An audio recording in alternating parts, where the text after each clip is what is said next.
Okay, so we're on day 3. I chose a little deal on the Nuvio Chiller, not the Pro Chiller. I got the regular chiller.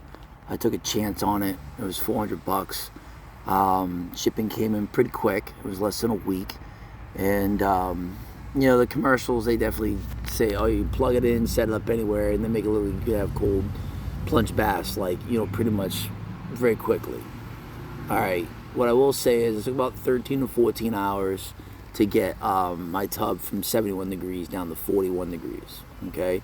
But I will say 41 is plenty cold. So if you think you need the 39 degrees, you know, 41 is plenty cold, and I cold plunge regularly.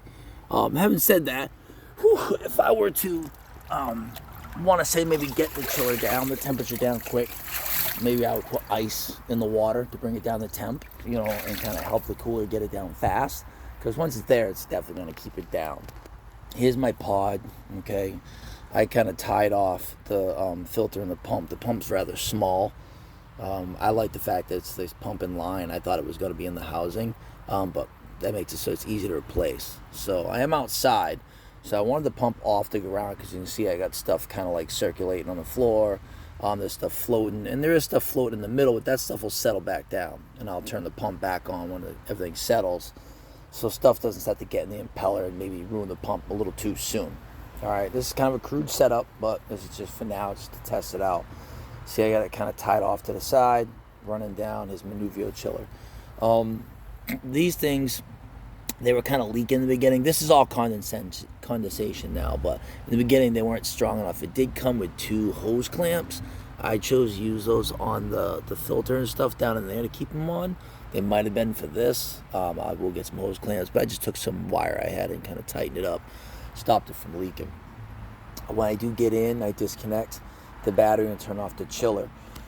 But I'll show you real quick. So before I actually get going to let this stuff settle, is before I, you know, when I'm done, I plug the chiller back in. I'm trying to do this one hand so I can record.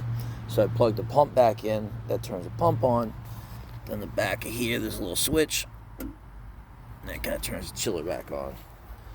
Alright.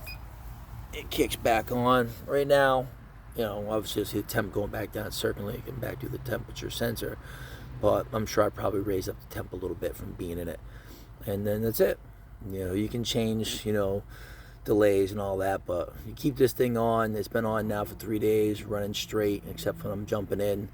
And they say to kind of unplug it every 2 weeks or so for like a couple hours to let it rest. So I'm going to test that out, see how well it does. But pretty simple system. You can't hear nothing, all right? And then, you know, my pump is on inside.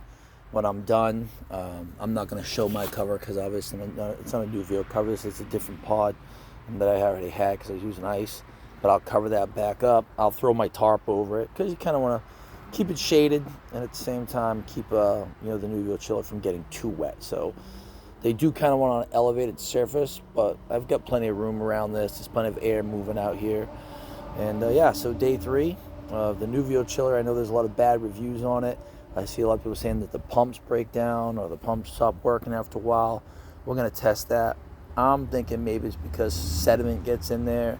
We'll see because, you know, obviously I got grass and stuff floating around. But, yeah, we're going to put it to the test. And if the pump does die, I'm going to see what it takes to get a replaceable pump. And the costs on these things and the size of these things are about like $15 to $30. So even if you have to buy aftermarket. But so far, well worth the $400 for someone that ice plunges a lot, because it costs me about $60 to $80 a week sometimes just in ice. So if I were to get a summer out of this, it's paying for itself at $400. I hope I get a lot longer than that out of it, but we'll see. Stay tuned.